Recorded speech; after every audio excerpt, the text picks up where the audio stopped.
Hello, friends. Hey Wendigo, I'll cut your horn. Be sure to subscribe to my channel. I'm happy to see others also had these experiences. It's a bit like group therapy, in a very twisted way I guess. This isn't a meeting or anything. Years ago, when I was fresh out of high school, I and my friends went for a camping trip, since it'd be the last time we saw each other before college sent us on our separate ways.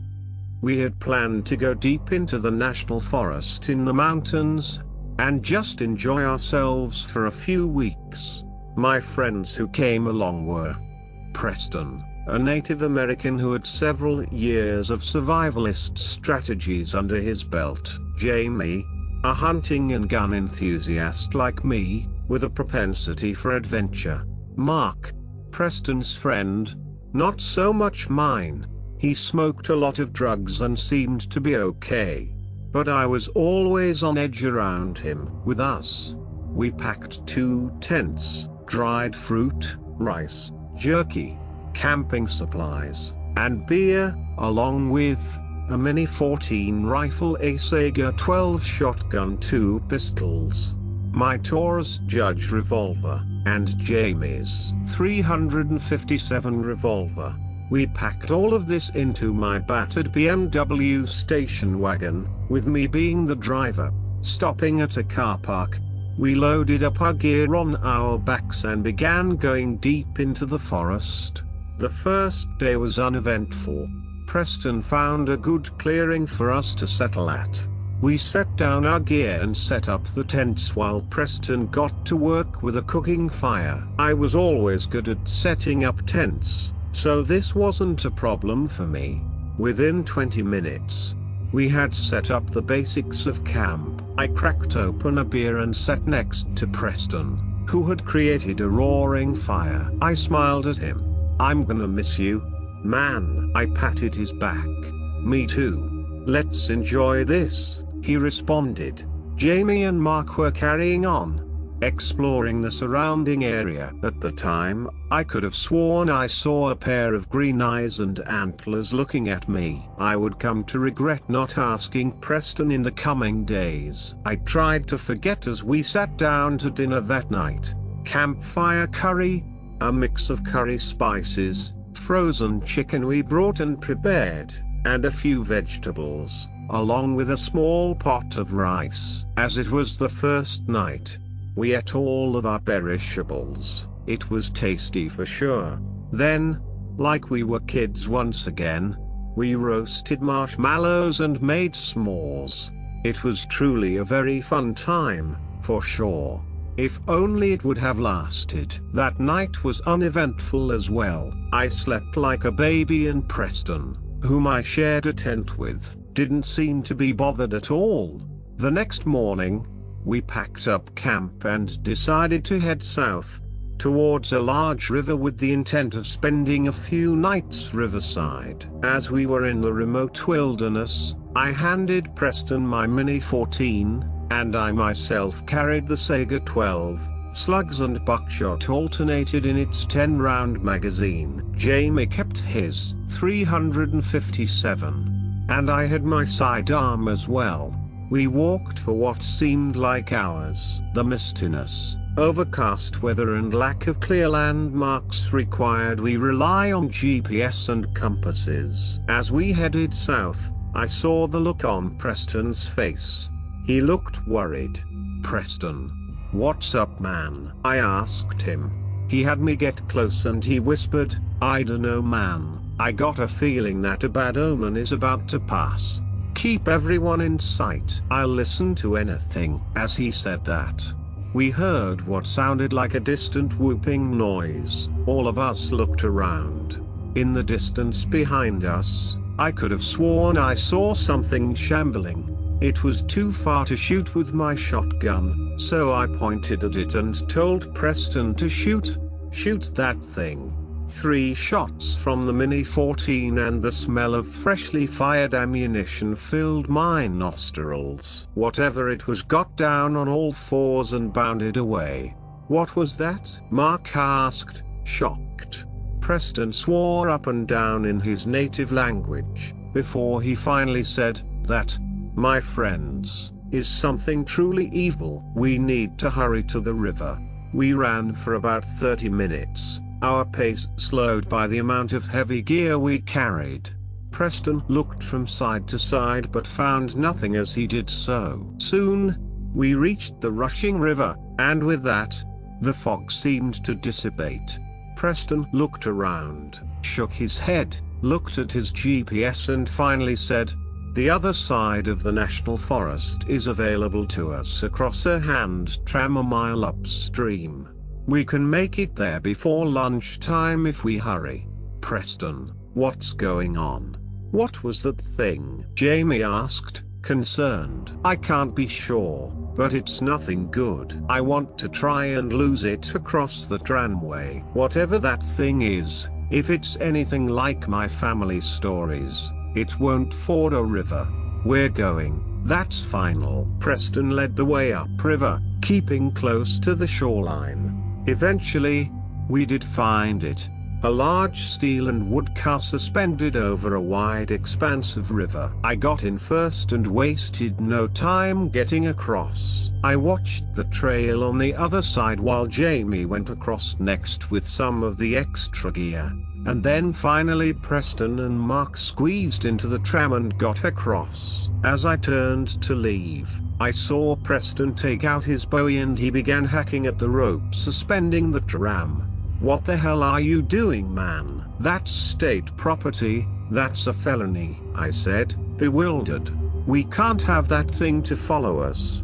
He hacked at the rope until it snapped and the tram car fell with a loud clang into the river below. As we left and started heading east, I could have sworn I saw those green eyes again, but just for a moment, watching us.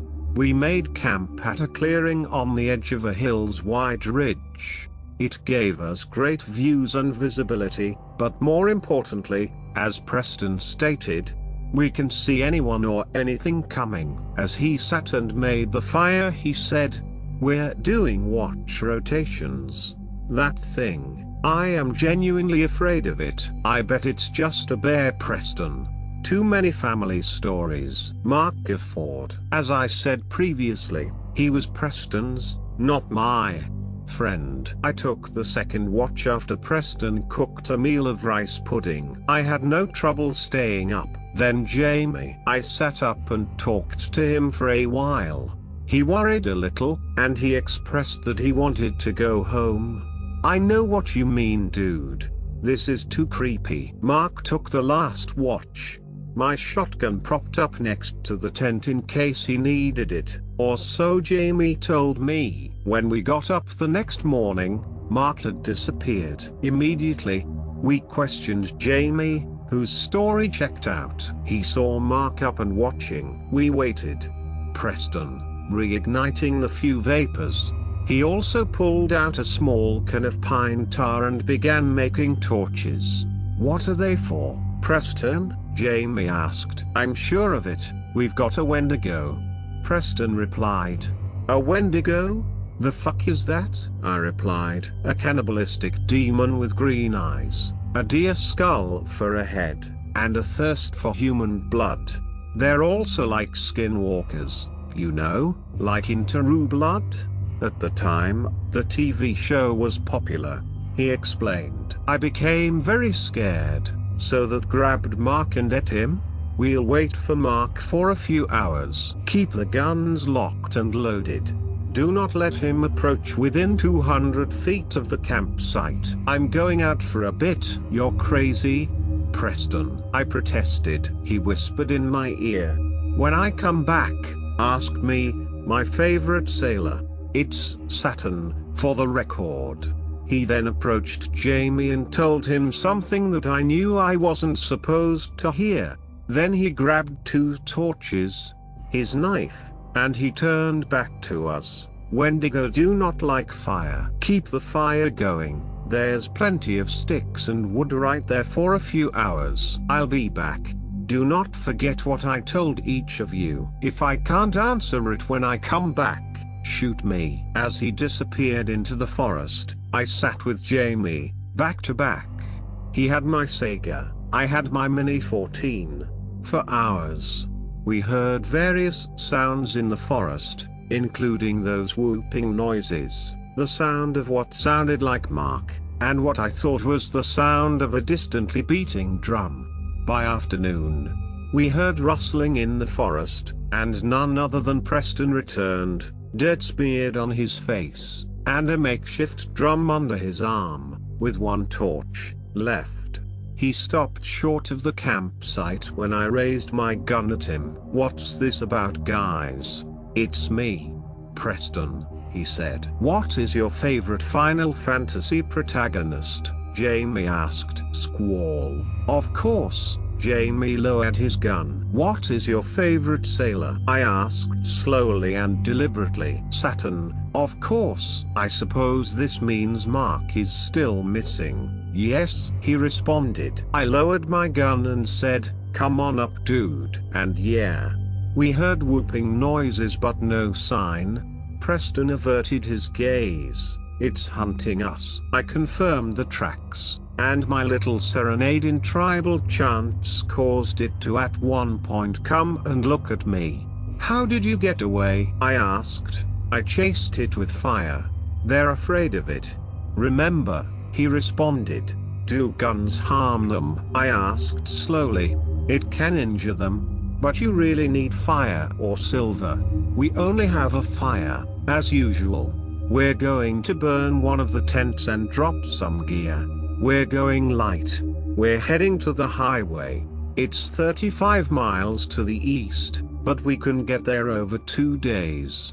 But we'll need to double our night rotations. And if you see anything that looks like Mark, he's dead, guys." "I'm sure of it," Preston responded. I was very afraid at this point. The sinking feeling that my idea could have gotten everyone killed. I took charge. "We will do 15 miles today, and 20 tomorrow. We will hitch a ride back to the car. We'll burn our trash as we move. We'll burn the tent tomorrow morning. Let's go, now." We hastily packed what we could carry, and burned much of our non-essentials. We hurried throughout the afternoon and early evening, running when we could and walking as quickly as we could. The whooping call continued to seem to follow us at a distance. I didn't, however, see antlers or green eyes when I looked back. Eventually, we found a clearing that was decently sized, had good visibility and sticks. We hastily gathered firewood, all staying as a group, and we pitched camp. That dinner was cold jerky and dried fruit. Preston was unwilling to attract attention from smells, but he did create several pine tar torches and set them at the outskirts. We didn't say a word, but I and Preston took the first watch, then Jamie and Preston, then me and Jamie. This continued every 2 hours until the daytime. As day broke, we heard screaming. Mark's voice came from the woods crying for help. Preston shook his head. "It got him. We can't do anything about it." We burned the tent and continued traveling throughout the day. I could see it today, though. It didn't bother to hide by noon. The Wendigo was about 7 feet tall. Its limbs were blackened, 2 glowing green eyes set into a deer skull with antlers. Soft whooping noises. It kept its distance. I pulled my revolver and aimed at it, about 250 feet away. Firing, I hit it in the chest. It barely flinched. The thing turned and stared at me. Preston began to shout at it aggressively in his native language. It stopped, tilted its head, and then responded to him. I asked him, "What the hell did he say to you?" I asked him what he did with Mark. He responded, "Who's that?" Preston then grabbed my Mini 14 and fired repeatedly at him. This abomination seemed to get annoyed. I followed up with a well-placed slug to the chest from my Sega. It howled in pain and dashed away into the woods. "We better run, I think," I remarked to the group. We ran for a good 20 minutes, when suddenly, in a clearing ahead of us, was a human silhouette, naked. Filthy. Guys, it's me. You gotta take me back. I escaped that thing and have been running from it for the last day. It was from Mark. I pointed my Sega at Mark. What happened to your clothes, Mark? Yeah, and if you're Mark, tell us the name of the school we went to. Preston said. He pointed the rifle at his head. Come on guys, don't play around. It's me. I'm cold, I'm hungry and I want to go home. He protested. Jamie shoots him in the leg with his revolver. Mark screamed in pain. Unless you want the next to be your head, answer the fucking questions, Jamie shouted.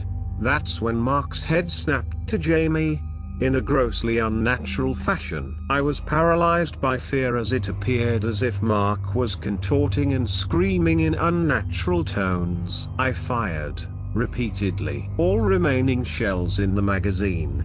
It just seemed to shred the upper skin. Putting that on my back, I remembered Wendigos hate fire. I grabbed my lighter and a can of bug spray, and I dashed at the thing that was once Mark, spraying it with the fire from my makeshift flamethrower. As I burned it, Preston laid down 2 entire magazines into it and then dumped the rest of his pine tar on it, and Jamie emptied his revolver. When it finally stopped screaming and moving, we were left with a mutilated and charred corpse, half Mark, half Wendigo. We all threw up. Preston began to butcher its corpse and said, I've got to destroy the corpse. It's only right that I do this. For an hour, Preston burned and cut up the corpse, then cut the heart out. He put it in a plastic bag and then shoved it into his jacket. It took us another few hours to reach the highway. Preston sat and began to cry on the sidewalk as Jamie kept a hitchhiker thumb out. I sat next to him and asked, what are you gonna do with the heart? I have to take it to the reservation. There, my elders have to know these things are still out there, and we need to protect those from these monsters. He clenched his fist. I'll wipe them out by myself if I have to. For Mark. By evening, a sympathetic farmer stopped and let us ride his bed into town. From there I paid for a cheap motel room, where we breathed a few sighs of relief. The next day, we returned to my car. Thankfully, it started, and we left the area around the forest easily. I didn't talk to Preston for several weeks after that. He eventually showed up at my house during the summer and asked my father if he could stay the night. At the time, I still was living at home. My dad obliged. Preston told me that the elders were shocked, and told him that they'd amass a party and take care of it. They came back with the skull of 2 Wendigos, and 6 hearts. They also found scraps of Mark's t-shirt, surrounded by a pile of decaying gore. To this day, Preston, Jamie and I have had a pact to never tell anyone about the horror we witnessed. I only break this pact now, years later, and because we can safely say that this is behind us. For the present, my advice, if you hear whooping noises and see green eyes and antlers, run or fight it with fire. Guns can cause it pain, but only fire or silver can kill it. I pray that the abominations are wiped out one day, but I know in my heart that won't happen. Be safe everyone.